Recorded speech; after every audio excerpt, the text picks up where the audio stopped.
Now, once you deal with, say, for instance, a more sophisticated workflow where you're sending audio to an engineer to be mixed properly, you don't necessarily need to worry too much about these things.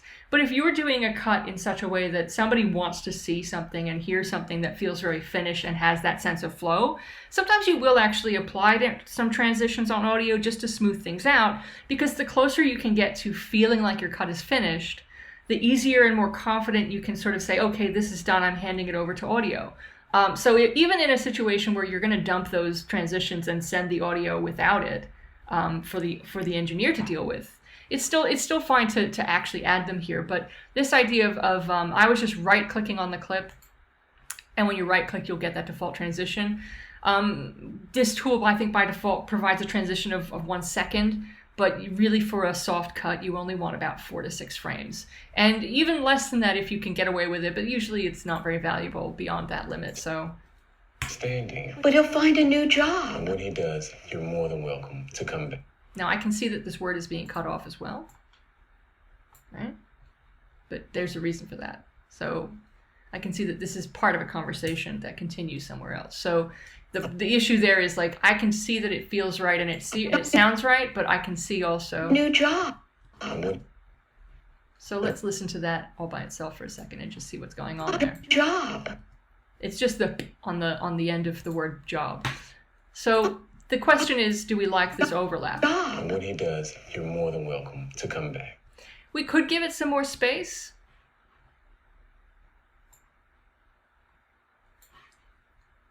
Let's have a look again. This is what's really important when you go through and try and do a fine cut. You're not just using these tools for the sake of using these tools. You're looking and you're listening and you're seeing for yourself what you think and asking yourself, do I like what I see? Do I like what I hear? I'm really sorry your son lost his job, but I truly am. Then why can't you be more understanding? We've been understanding. But he'll find a new job. And when he does, you're more than welcome to come back. But all my friends are here. So there's the thing that gets me is that there's a lot of space and the pacing is kind of slow but the public nurse around here. And the start has a bit of a slower pace. And then there's these couple of interactions that feel very, very rushed.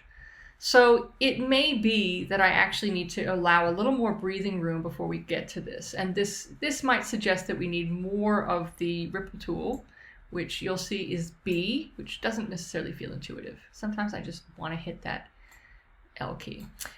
Make sure you've got your didn't like that. Hold on. Let's see if we can get that working again. There we go. Sometimes you actually have to give it a little bit more of a sense of determination. It should be more understanding. We've been understanding. But All right, maybe we want to do that to this clip instead. Let's do that. Let's see what happens here. Standing. But he'll find a new And job. when he does, All right.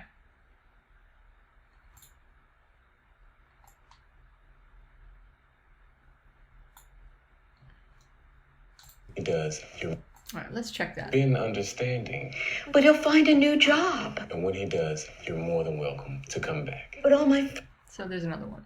Feels very, very, very abrupt. Give it a bit of space, see if it changes anything. Back. but all my friends are here. Look, you might not believe me. Okay. So once you've gone through and had a look and made some changes, you just check it. Look, I'm really sorry your son lost his job, but I truly am. Then why can't you be more understanding? We've been understanding. But he'll find a new job. And when he does, you're more than welcome to come back. But all my friends are here. Look, you might not believe me, but the public nursing home, it's not that bad. I don't believe you. How long do I have to come up with the money? 2 weeks. So it's not the end of the world. There's nothing about this that creates in me a sense of great suffrage. So just remember that when we are looking at these tools, we're looking to use them to basically enhance the edit, to tighten the edit up. And they're not the only tools that you would use. So we have the ripple tool, which will allow you to selectively change edit points in such a way that it causes the rest of the timeline to ripple down, which in a sense also requires you to remember whether or not your sync is locked and whether or not you want that turned on.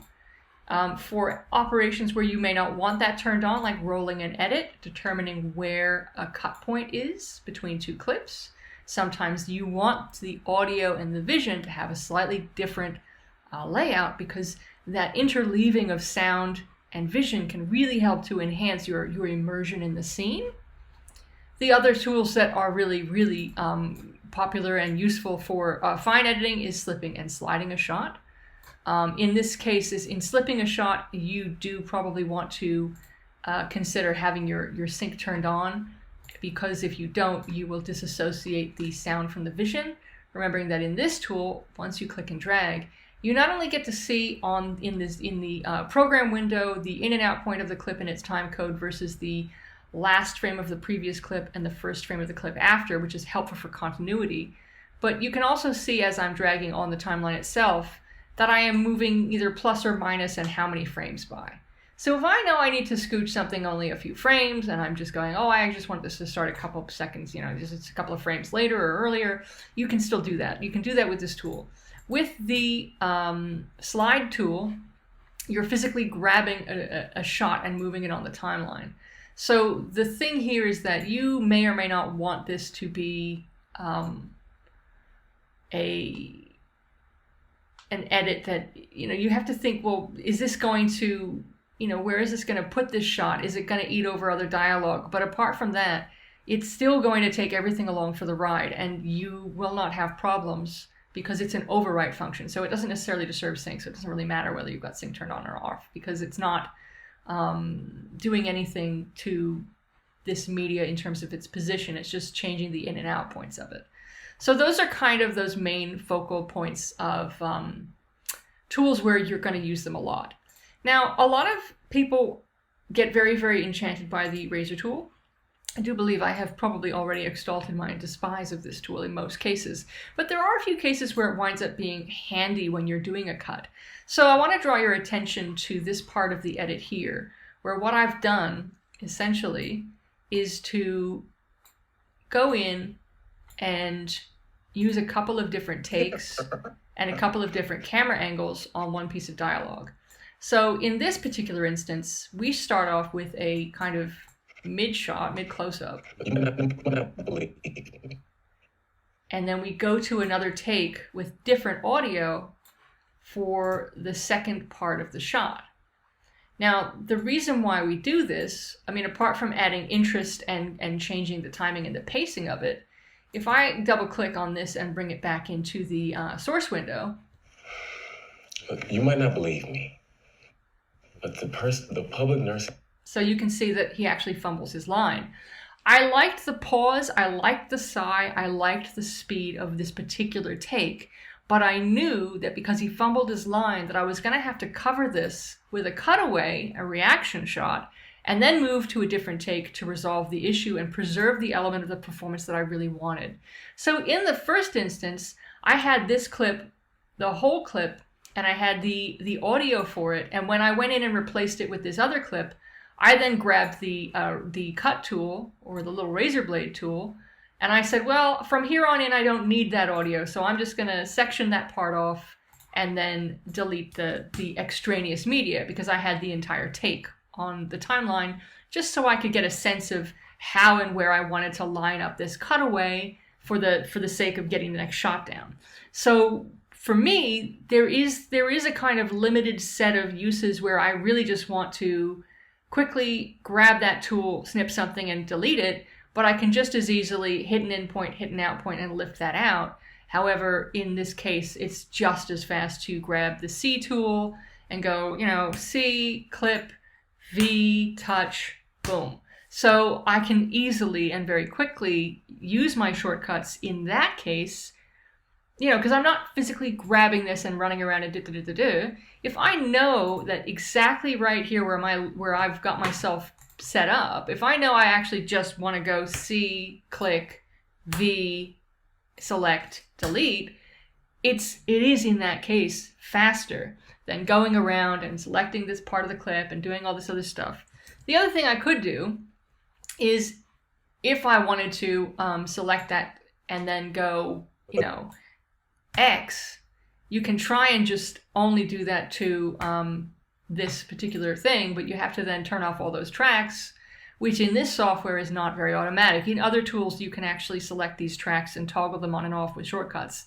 It doesn't seem that Premiere Pro is doing that in this particular version. So in other softwares, you may find that you can just isolate an area and lift it out really quickly. But in this sense, in this particular situation, I think actually that the cut tool or razor tool is probably the fastest way to say, oh, I don't need this audio, I'm going to get rid of it. That's kind of the thinking there. Oh, that's an alarm going off telling me to go to another class. Look, I hope that you enjoyed having a look at these tools. I want you to experiment and play. So what I think is really good, if you've got a rough cut that you've done from your previous workshop week, duplicate that sequence. Go into your sequence and get that edit that you did and just duplicate it. So if you right click, you can duplicate it. And then you can have a version where if you start feeling like you're experimenting and playing with tools, but you want to preserve this, then you can maybe try it a couple different ways, or feel like you don't have to go back and undo to get back to where you were. You've got a different version there. So duplicate your timeline, go in, have a play, see how you feel about using these tools, and try and get used to the shortcuts. You're looking at the B for the ripple tool, the N for the rolling tool, the Y for the slip tool, and the U for the slide tool. And remembering that you're going to use some of these tools, especially the ones that come up with the yellow indicator that are going to ripple, you want to make sure that you've got your link selection sorted out in those cases. And that if, for instance, you always want to leave this on, but want to have a limited set of situations in which you modify individual clips, you can Command or Control, I believe, L to link and unlink clips at your pleasure. I hope that that's helpful to you. Please have a try. Don't be afraid of the tools. They certainly cannot bite. I hope you enjoyed this. Bye.